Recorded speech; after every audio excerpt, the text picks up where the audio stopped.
हम यहाँ पर मैथमेटिक्स के बेसिक लेक्चर पढ़ रहे हैं और इस बेसिक लेक्चर की सीरीज में आज का जो हमारा टॉपिक है वह भी बहुत ही महत्वपूर्ण टॉपिक है, फ्रैक्शन से संबंध रखता है। किस प्रकार से फ्रैक्शन, डेसिमल और परसेंटेज एक ही थाली के चट्टे बट्टे हैं। ये मान के चलिए कि तीनों कॉन्सेप्ट एक जगह से ही निकलते हैं और फ्रैक्शन से ही मिलकर डेसिमल बना है और फ्रैक्शन से ही रिलेटेड है आपका परसेंटेज। तो तीनों एक ही कॉन्सेप्ट है। यदि आप फ्रैक्शन को प्रॉपर समझते हैं तो आपको तीनों फटाफट समझ में आ जाएंगे। तो इसलिए हम इस लेक्चर को बहुत इम्पोर्टेंट मानते हैं और यह आपका बेसिक कॉन्सेप्ट बहुत ही महत्वपूर्ण रहने वाला है। तो यदि आप इसे सीखते हैं तो आपको डेफिनेट बहुत ही ज़्यादा फायदा किसी भी कंपटीशन एग्जाम को देने में होगा, क्योंकि कंपटीशन एग्जाम कॉन्सेप्ट बेस्ड ही है। यदि हम कंपटीशन एग्जाम का नाम बदलने की कोशिश करें तो हम उसे कह सकते हैं कि यह कंपटीशन एग्जाम ना है, आजकल यह हो चुकी है कॉन्सेप्ट एग्जाम। ठीक है, यदि आप कॉन्सेप्ट जानते हैं तो आप विनिंग में हैं और यदि आप रटंत विद्या में विश्वास करते हैं तो आपका भगवान ही मालिक है। तो यहाँ पर कुछ नहीं हो सकता, आपको बिना कॉन्सेप्ट समझे कुछ भी नहीं हो सकता आपका। तो आपको कॉन्सेप्ट पढ़ना होगा। आज यहाँ पर एक बहुत ही महत्वपूर्ण कॉन्सेप्ट हम लेकर आए हैं, चलिए स्टार्ट करते हैं। ये एक आकृति दी है, हम यहाँ पर भिन्न को पहले आकृति से समझते हैं। पहले इसका बेसिक मीनिंग समझते हैं कि भिन्न को हिंदी और अंग्रेजी में कहते क्या है। भिन्न होती है जो संख्याएं बटे में हो। जैसे मान लीजिए हमने लिखा 7, 7 तो सिर्फ एक 7 है। ठीक है, अगर हम इसको लिख दें 7/3 तो यहाँ पर हो गया 7/3।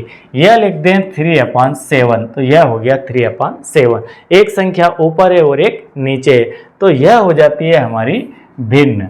यह हो जाती है भिन्न की संख्या और यहाँ पर सिर्फ एक नंबर लिखा हुआ है, एक नेचुरल नंबर लिखा हुआ है। ठीक है, तो यहाँ पर हो गई भिन्न। भिन्न के अंदर एक ऊपर संख्या होती है, उसे हम कहते हैं अंश, उसे कहते हैं अंश, और नीचे वाले नंबर को कहते हैं हर। तो भिन्न के अंदर ऊपर होता है आपका अंश और नीचे होता है हर। और इंग्लिश में अगर कहें तो अंश को कहते हैं न्यूमरेटर और हर को कहते हैं डिनोमिनेटर।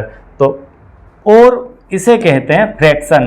तो फ्रैक्शन बनती है न्यूमरेटर और डिनोमिनेटर से, एक न्यूमरेटर और एक डिनोमिनेटर। और इस प्रकार का स्वरूप हर एक का अपना स्वरूप होता है और इसी स्वरूप को हम फ्रैक्शन कहते हैं। इस प्रकार से यह नंबर लिखी जाए मतलब ये फ्रैक्शन के फॉर्म में लिखी गई है और यह इसका स्टैंडर्ड फॉर्म होता है कि एक न्यूमरेटर हो और एक डिनोमिनेटर हो। अब इसे समझते हैं कि आखिर यह होती क्या है और इसको ऐसा लिखने के पीछे क्या कारण रहा है। तो यहाँ पर एक आकृति दिख रही है आपको।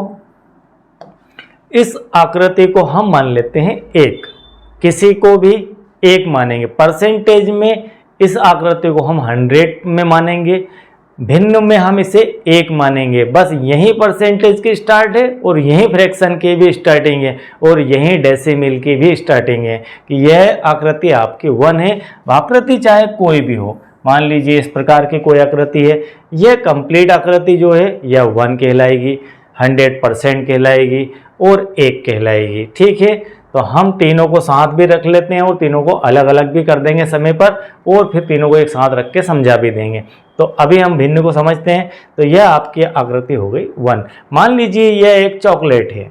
ठीक है, इसको और इसको हम एक साथ लेके चलते हैं। यह एक चॉकलेट है या केक है, हम केक ले लेते हैं, ज़्यादा अच्छा रहेगा। ये केक है, ये केक है। इस केक को पूरा अगर कहें तो ये कंप्लीट है, ये पूर्ण है। तो पूर्ण है इसका अर्थ कितना है, ये केक एक केक है, ये आपका एक पूरा का पूरा केक है। अब अगर हम इस केक में से ये वाला पार्ट उठाकर खा लेते हैं, किसी ने उठाकर यह वाला पार्ट खा लिया, तो कितना भाग उस केक का खाया है। अब एक नया वर्ड मैंने यहाँ पर यूज़ किया है, भाग। आप समझना, भाग। सेकंड इसकी जगह अगर हम वर्ड यूज़ करना चाहें तो वो होगा हिस्सा। ठीक है, कितना भाग कितना हिस्सा। तो यहाँ पर यह इस पूरी आकृति का कितना हिस्सा है। तो हम यदि इसे देखें तो यह कितना हिस्सा है, यह आपका जो हिस्सा है इस आकृति का कौन सा भाग है। तो इस आकृति को हम अगर इस प्रकार से 4 भागों में डिवाइड कर लें, 1 2 3 4, 4 भागों में से यह वाला जो पार्ट है यह कितना पार्ट है। यदि इसे हम 1 कह रहे हैं तो इसे हम 1/4 कहेंगे। कुल मिलाकर इस आकृति में 4 पार्ट थे, 4 पार्ट में से एक पार्ट आपने यूज कर लिया, खा लिया, तोड़ दिया, तो आप कहेंगे कि ये 1/4 पार्ट है। ये वाला जो कलरफुल पार्ट दिख रहा है ये 1/4 है और ये पूरा का पूरा 1 है। चलिए, तो इसको अगर हम दिखाना चाहें इसके अंदर तो इसको कैसे दिखाएंगे। तो यहाँ पर यह वाला जो पार्ट आपको दिख रहा है ये आपका 1/4 पार्ट कहलाएगा। ठीक है, हम गोल में भी इसे समझा देते हैं, क्योंकि अगर हम इसे तोड़ें तो ये होगा आपके 4 हिस्से, 4 हिस्से में से ये वाला हिस्सा 1/4 है। इसके बाद यदि इस हिस्से को हम इस चॉकलेट के हिस्से को यहाँ से काम में ले लेते हैं, तो अब हमने पूर्ण जो था कंप्लीट 1 उसका कौन सा हिस्सा तोड़ा है या काम में लिया है। तो हम कह सकते हैं कि यह पूरी आकृति थी, इस पूरी आकृति को हमने 2 भागों में तोड़ दिया, 2 भागों में से हमने एक हिस्सा यूज किया, तो हम कह सकते हैं कि हमने 1/2 मतलब 2 भाग में से 2 भागों में से एक भाग, ये वाला कलरफुल जो भाग है ये 2 भागों में से एक भाग है, यह कलरफुल 4 भागों में से एक भाग है और ये एक कंप्लीट पार्ट है। अब इसके बाद यदि हम इसे 1/2 कहते हैं तो अब इसे क्या कहेंगे। ये वाला जो पार्ट है ये कलरफुल दिख रहा है ऑरेंज कलर से, इसे क्या कहेंगे। और इसी टाइप से आपने इसे 1/4 कह दिया। अगर आप इसको यहाँ से इसको भी कलरफुल कर दे पूरा, तो आप इसे पूरे को कह सकते हैं 1/2। ठीक है, अब इसे 1/4 तो इसको कहा था, इस पूरे को 1/2 भी कह सकते हैं, आधा भाग है। अब इसी टाइप से आप इसे क्या कहेंगे, तो इसे हम कह सकते हैं कि यहाँ पर जो आकृति है उस आकृति को हम 4 हिस्सों में तोड़ लेते हैं। 4 हिस्सों में से 3 हिस्से, कितने, 3 हिस्से, तो हम इसे कह सकते हैं 3/4। 4 हिस्सों में से 3 हिस्से। यहाँ पर ऑरेंज कलर की आकृति की बात हम कर रहे हैं, ऑरेंज कलर की बात कर रहे हैं, तो 4 हिस्सों में से 3 हिस्सा यह ऑरेंज कलर का है यहाँ पर। फिर यहाँ पर आधा हिस्सा है, यहाँ पर 1/4 है, और यहाँ पर यह आपका जो हरा कलर है वो कंप्लीट 1 के अंदर है। और यदि ये 1 के अंदर है तब आपसे पूछा जाए कि इसमें ऑरेंज कलर कितना है, तो यहाँ ऑरेंज कलर का पार्ट 0 है। ठीक है, तो यह होती है बेसिक समझ फ्रैक्शन की, कि फ्रैक्शन को इस प्रकार से समझा जाता है। अब यहाँ पर एक आकृति और बनी हुई है, इस आकृति को समझ लेते हैं। इस आकृति के अंदर आपके 8 पार्ट, 1 2 3 4 5 6 7 8, 1 2 3 4 5 6 7 8। यदि इसका यह वाला भाग कलरफुल कर दिया जाए और आपसे कहा जाए कि इस आकृति में जो कलरफुल पार्ट है वह कितना है, वह कितना हिस्सा है, तो हम इसे कह सकते हैं कि ये जो पार्ट है ये 1/8 भाग है, 8 भागों में से एक भाग है। तो हम इसे इस प्रकार समझ सकते हैं। यदि हम यहाँ पर दूसरे को भी कलरफुल कर देते हैं तब यहाँ पर कलरफुल का पार्ट कितना हो गया, यहाँ पर हो गया 2/8 पार्ट। 8 पार्ट में से 2 पार्ट हमारे कलरफुल है। इसी टाइप से 3 को अगर कलर कर दें, 4 को कर दें, आप करते करते आइए तो 8 में से 8 मतलब पूरी की पूरी आकृति आपकी कवर हो जाएगी और पूरा का पूरा कलरफुल हो जाएगा। यह होती है हमारी फ्रैक्शन की बेसिक समझ के। फ्रैक्शन को आकृतियों से जोड़कर, क्योंकि कंपटीशन एग्जाम में आपसे सीधे सीधे फ्रैक्शन नहीं पूछा जाता है, फ्रैक्शन आपको आकृति की फॉर्म में ही पूछा जाएगा। अब कैसा पूछा जाएगा हम इसका बेसिक समझ रख चुके हैं, अब आगे देखते हैं। आपको एक से एक यहाँ पर रोमांच से भरी हुई कॉन्सेप्ट सीखने को मिलेगी। 4 × 1/3 एंड 4 1/3 में क्या अंतर है, हमने यहाँ पर हेडिंग लिखी हुई है। आपने ये वर्ड पहले सुने होंगे और इस प्रकार से लिखा हुआ आपने फ्रैक्शन देखा भी होगा। लेकिन आपने कभी गौर नहीं किया इस बात पे कि इन दोनों में अंतर भी हो सकता है या नहीं होता है। 4 इंटू 1/3 एंड 4 1/3 दोनों बहुत जमीन आसमान का अंतर है, अलग अलग बातें हैं, दो अलग अलग वेरिएशन में फ्रैक्शन को लिखा गया है। यहाँ लिखा गया है 4 इंटू 1/3 मतलब 4 का गुणा 1/3 से, और यहाँ पर लिखा हुआ है हमारा एक भाग करने के बाद में इस स्वरूप को हम यूज करते हैं। भिन्न का एक मिश्र भिन्न का स्वरूप है, वो मिश्र भिन्न के रूप में लिखा हुआ है, और यहाँ पर मिश्र भिन्न नहीं है, भिन्न हमारी फ्रैक्शन हमारी 1/3 ही है, लेकिन वो 4 टाइम है, और यहाँ पर मिश्र भिन्न में लिखा हुआ है, मिक्स फ्रैक्शन लिखी हुई है, तो यह मिक्स फ्रैक्शन है और यह फ्रैक्शन को 4 टाइम लिखा गया है। ठीक है, इनमें मोटा फर्क है। अब इनको हम आकृति से समझते हैं और दोनों को सॉल्व भी करेंगे कि दोनों का मैथमेटिकल मीनिंग क्या होता है। 4 इंटू 1/3 1/3 से क्या मीनिंग है? 1/3 से मीनिंग है कि यह एक आकृति है, इस आकृति का यह वाला पार्ट हमारा मान लीजिए कि कलरफुल है, तो यह कलरफुल पार्ट है, तो इसको क्या कहेंगे? इसको कहेंगे 1/3। इस कलरफुल पार्ट को इसके जैसा ही है, इसे भी कह देंगे 1/3। ये वाला कलरफुल पार्ट है, इसे भी कह देंगे 1/3, और यह कलरफुल पार्ट है, इसे भी कह देंगे 1/3। तो 1 2 3 4 चार आकृतियां 1/3 जैसी है, मतलब 4 फ्रैक्शन है जो कि 1/3 जैसी है। अगर हम इनको ऐड करें तो क्या होगा? यदि हम इनको ऐड करें तो क्या होगा, मतलब इसे सॉल्व करें तो क्या होगा? इसे सॉल्व करेंगे तो क्या आएगा? 4 गुणित 1/3 को हम सॉल्व करेंगे तो क्या आएगा? 4 गुणित 1/3 को जब हम सॉल्व करेंगे, 4 गुणित 1/3 को जब हम सॉल्व करेंगे तो हम जानते हैं कि फ्रैक्शन टू फ्रैक्शन का मल्टीप्लाई। अब आप इसे 4/1 लिख लीजिए। फ्रैक्शन का गुणा जब फ्रैक्शन से हम करेंगे तो हम न्यूमरेटर का न्यूमरेटर से करेंगे और डिनोमिनेटर का डिनोमिनेटर से करते हैं, मतलब न्यूमरेटर बटे denominator into numerator upon denominator में आप इसका दोनों का मल्टीप्लाई कर देते हैं।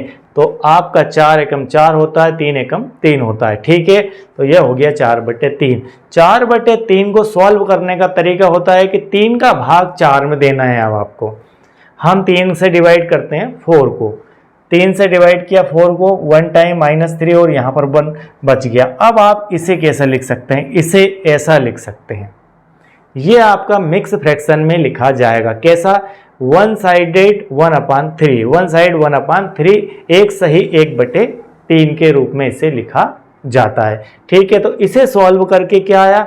1 साइडेड 1/3 ये आ गया। और इसका क्या मीनिंग होता है? इसका मीनिंग होता है 1 + 1/3। अगर इसको मैं प्योर रूप में लिखना चाहूं तो ये लिखा है 1 + 1/3। अब आप समझिए 4 इंटू 1/3 से बात स्टार्ट हुई है और 1 + 1/3 पे जाकर खत्म होती है, मतलब ये और ये एक ही है क्या? क्या ये और ये एक ही है? तो यस, ये और ये, एक ये लिखा है, एक ये लिखा है और ये लिखा है, ये तीनों का मतलब एक ही है। इन तीनों का मतलब एक ही है, 1 + 1/3। फिर से आकृतियों पर आते हैं। अब हमने इसे ऐड कर लिया। ऐड करने का अर्थ है कि ये वाला बॉक्स उठाकर यहाँ लगा दिया, ये उठाकर यहाँ लगा दिया, मतलब इन तीनों को उठाकर हमने एक आकृति के अंदर फिट कर दिया। तो 1 2 3 ये तीनों हमारी यहाँ पर चली गई, 1 2 3 बचती है ये फोर्थ वाली, तो हमने इसे अलग कर दिया। मतलब एक तो आपकी पूरी हो गई कंप्लीट, और एक आपके 1/3 है, मतलब 1 + 1/3 हो गई, एक पूरी है और एक 1/3 है। यही तो अभी हमने यहाँ पर कंप्लीट करके लाए थे, 1 + 1/3 है ये। तो 1 + 1/3 इससे ऐसे बन गया। तो आपको आकृति से अगर समझना है तो आप इसको आकृति से ऐसे समझ सकते हैं। ठीक है, अब दूसरा है 4 1/3। 4 1/3 क्या है? अभी जैसा हमने इसको कन्वर्ट किया उसका कन्वर्जन यहाँ पर है, उस प्रकार का कन्वर्जन है। यहाँ पर कंफ्यूज करने के लिए 4 1/3 को मैंने जानबूझ के लिखा हुआ है, ये मेरा खुद का बनाया हुआ क्वेश्चन है। 4 + 1/3 लिखा है, तो इसका अर्थ है कि इस प्रकार की 4 आकृतियाँ कंप्लीट है। और 1/3 एक अलग है।